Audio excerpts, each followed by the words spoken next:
대기업 시청자 매세이상 주주 여러분들 반갑습니다. 매세이상 관련돼서 여러분들이 투자하시면서 알고 계셔야 되는 중요 이슈와 내용들 전달해드리는 멘토 이진욱입니다.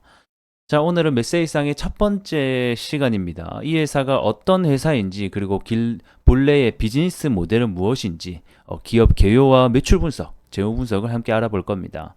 원래 기업이 가지고 있는 본래의 비즈니스가 무엇인지가 앞으로 향후 실적이라던가 같은 테마들 이런 것도 중요한 부분들이기 때문에 오늘 가장 기초가 되는 부분들 함께 알아보도록 하겠습니다. 자, 영상 길게 끌지 않고 핵심만 딱딱 짚어서 여러분들과 얘기해 볼 테니 집중하시면서 같이 가보도록 하겠습니다. 자, 사업 현황 먼저 함께 보도록 하겠습니다. 구분해 보게 되면 전시 용역 부분이라고 적혀 있고 주요 상표 코리아 빌드, 경양 하우징 이렇게 보면 좀 무슨 말인지 모를 수가 있습니다. 그래서 원래는 가장 잘 알 수 있는 게 그 회사의 홈페이지를 들어가게 되면 정말 잘 나와 있거든요. 그래서 홈페이지를 통해서 우리가 함께 알아보도록 하겠습니다.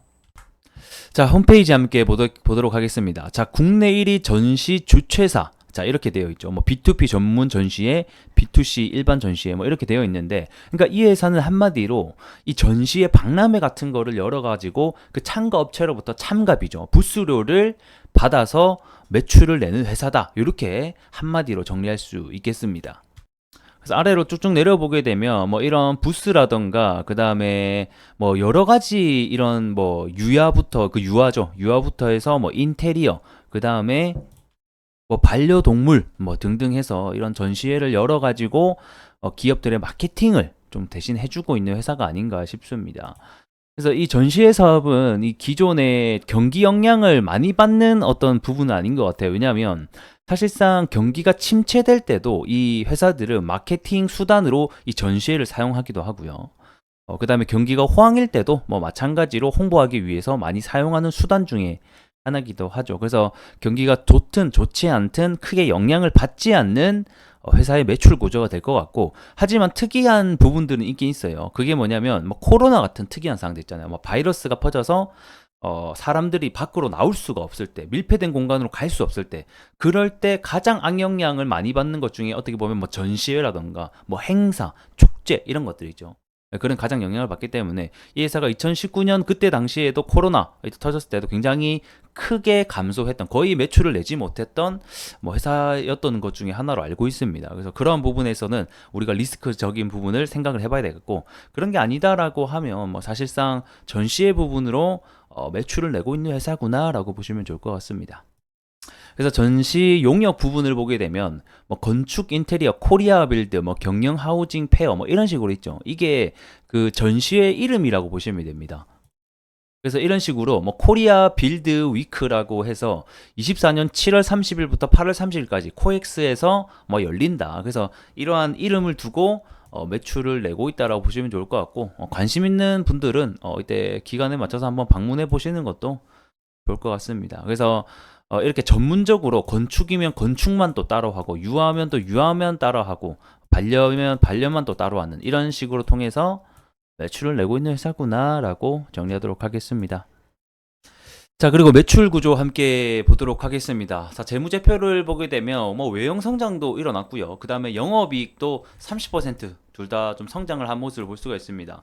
자, 이런 주요 원인을 보게 되면 전시회 횟수 증가, 그 다음에 매출 확대, 그 다음 신규 종속회사 편입으로 인한 매출 증가 이렇게 나와 있는데, 이 회사가 당연히 전시회를 주로 열어서 부수료를 통해서 매출을 내다 보니까 이런 전시회 관련 횟수가 많아질수록 이 회사에게는 수혜가 될 것 같습니다.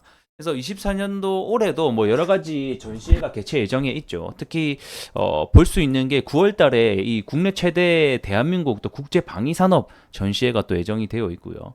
그다음에 10월 달에는 또 미국 의료학회 이제 힘스 에이펙이라고 해서 이것도 주최를 얘네들이 하게 될 것 같습니다.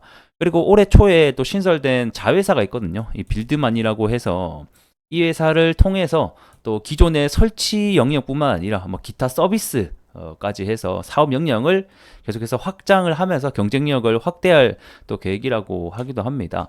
자, 그리고 그뿐만 아니죠. 이 국내뿐만 아니라 지금 해외 진출까지 계속해서 영역을 확대해 나가고 있는 상황이죠. 그래서 11월 달에 인도 최대의 LLCC의 또 전시회 개최를 통해서 해외 진출도 계속하고 있는 회사다. 그래서 이런 전시회가 늘어날수록 해외 진출이 늘어날수록 그 다음에 사업 확장에 대한 영역도 우리가 좀 지켜봐야 되는, 그리고 매출이익과 영업도 계속해서 증가할 수 있는 요소가 아닐까 싶습니다. 그래서 이 회사를 투자하시는 분들이라고 하면 다른 거 볼 필요 없을 것 같고, 그냥 전시회가 꾸준히 좀 잘 늘어나는지, 그리고 우리가 중요하게 봐야 되는 전시회가 무엇이 있는지를 좀 함께 보시는 게 어떨까 싶습니다. 그러면 뭐 예를 들어서 뭐 좀 언론을 주목을 받고 있는, 예를 들어서 뭐 2차 전지 박람회 같은 게 있다. 근데 그거를 이 회사가 개최를 한다라고 하면 뭐 테마주로 탑승이 가능하고요. 또 수혜주로도 단기적으로 반등도 가능한 그런 테마와 또 재료 그리고 실적까지 겸비하는 회사가 되지 않을까 싶습니다. 하지만 리스크적인 부분이 있다라고 하면 사실 이 전시회 부분만 사업을 가지고 있기 때문에 막 폭발적인 뭐 영업이익과 매출액을 낸다.